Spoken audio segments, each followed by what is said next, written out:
warahmatullahi wabarakatuh. Welcome to class 8 English language class students. We'll start up with a new lesson in Wren and Martin book, and that is chapter 1, the sentence. So in our daily lives we speak so many words, right? And how do you frame your sentences? By putting the words together in proper sense. So that is how you talk to your friends. You convey your messages when you group the words together. So a group of words which gives complete sense is called as a sentence. Clear? And in lower classes also you would have learned the definition of what is a sentence. We'll be learning the types of sentences, because when somebody comes to class, if you find a new person in class, very first thing is you start questioning them. So what are those type of sentences called? And your teacher orders you in the class. We learn what are those ordering sentences. Then there are certain sentences which gives a certain declaration. It tells that this is this, which cannot be changed. We learn what are those sentences, and certain sentences express the expressions or feeling something. So we learn what are these 4 types of sentences. So here we have 4 types of sentences. First one is declarative or assertive. We can call it as declarative sentence or assertive sentence. Then the questioning sentences are called as interrogative sentences. Then we have demanding or ordering sentences called as imperative. And the last, we have sentences which express feelings, which are called as exclamatory sentences. So here, for example, Humpty Dumpty sat on a wall. So where is Humpty and Dumpty sitting? They are sitting on a wall. It is already declared that they are sitting on wall. So hence this becomes declarative or assertive sentence. Then next, the sentences which ask questions like, where do you live? What is your name? What are you doing? These sentences are called as interrogative sentences. And then next one we have, be quiet, stand up, sit down. These ordering sentences or demanding sentences are called as imperative sentence. And the last, how cold the night is. So we are expressing about the feeling. Which feeling? It's cold. These sentences are called as exclamatory sentences. Let's read the definitions now. A sentence that makes a statement or assertion is called as declarative or assertive sentence. And then a sentence that asks a question is called as an interrogative sentence. A sentence that expresses a command or an entity is called as an imperative sentence. A sentence that expresses strong feeling is called as an exclamatory sentence. Clear? Okay, so now you're clear with what are sentences. But when you talk to your friend about something, you give a detailed picture about what you're talking, and you'll also explain what it is. So we learn what are these particular things in the statement are called. Second chapter, it is called as subject and predicate. So from the word subject, we get to know that we are talking about certain thing or a certain person, or it can even be a place. And predicate is what we are talking about, that person or thing is called as a predicate. For example, we'll talk about a person, Tubal Cain. So I will tell Tubal Cain is a man of might. So about whom are we talking in this sentence? Yes, we are talking about the man, and his name is Tubal Cain. So this Tubal Cain has become the subject in the sentence. And what we are talking about Tubal Cain is this predicate in the sentence. Clear with what is subject and a predicate? Okay, so let's see what are the circumstances wherein we have to find out the subject and predicate. So first one, every sentence has 2 parts. The part which names the person or thing we are speaking about is called as the subject of the sentence. And the part which tells something about the subject is called the predicate of the sentence. Clear? Always remember, the subject of a sentence comes in the beginning of the sentence, but rarely or occasionally it is put after the predicate as, here comes the bus. So we are talking about the bus, but where is the subject coming?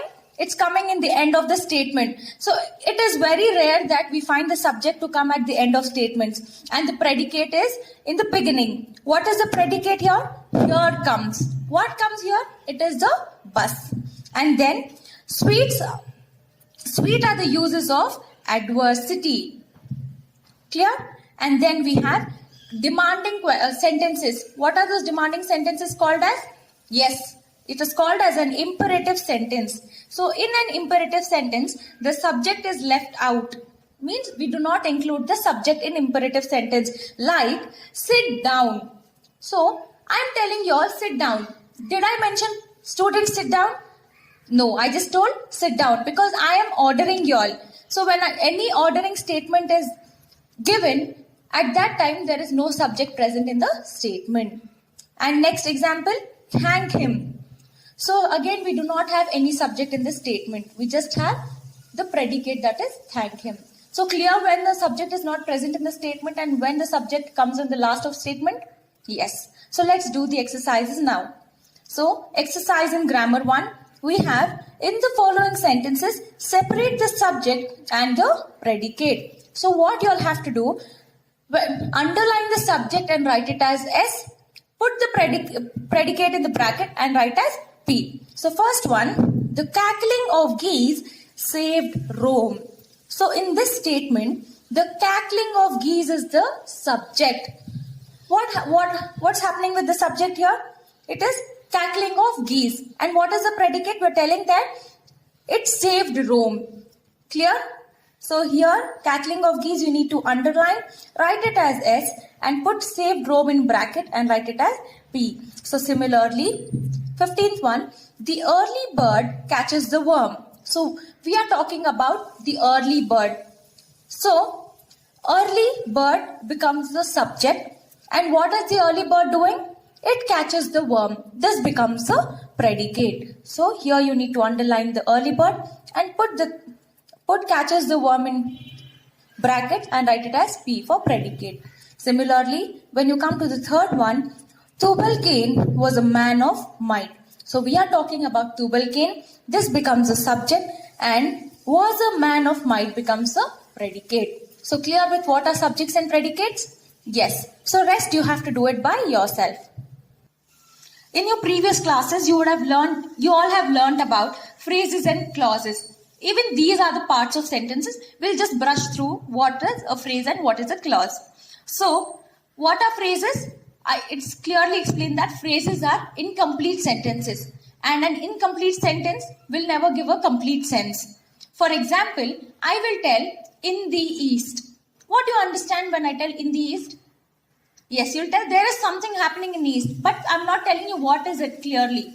So sentences which do not give the complete meaning are called as phrases. So example, the sun rises in the east. If I do not tell the sun rises and if I just tell in the east, will you understand something?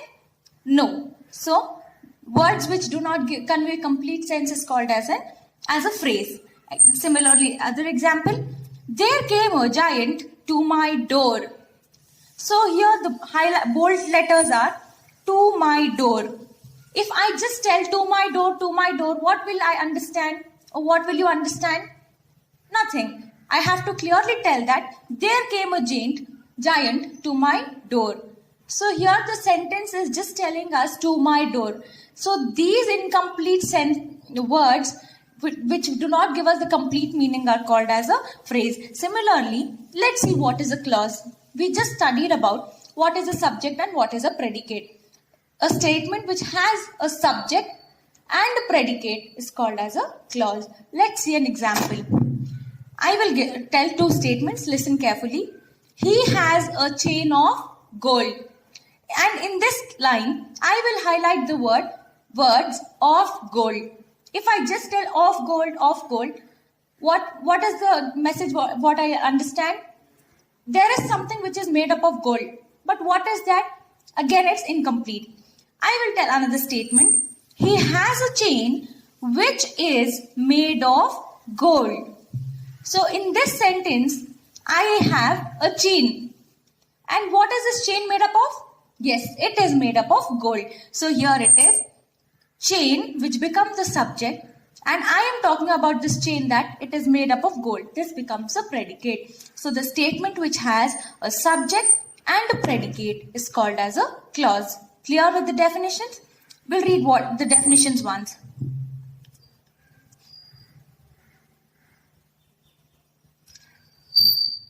For example, he has a chain of gold.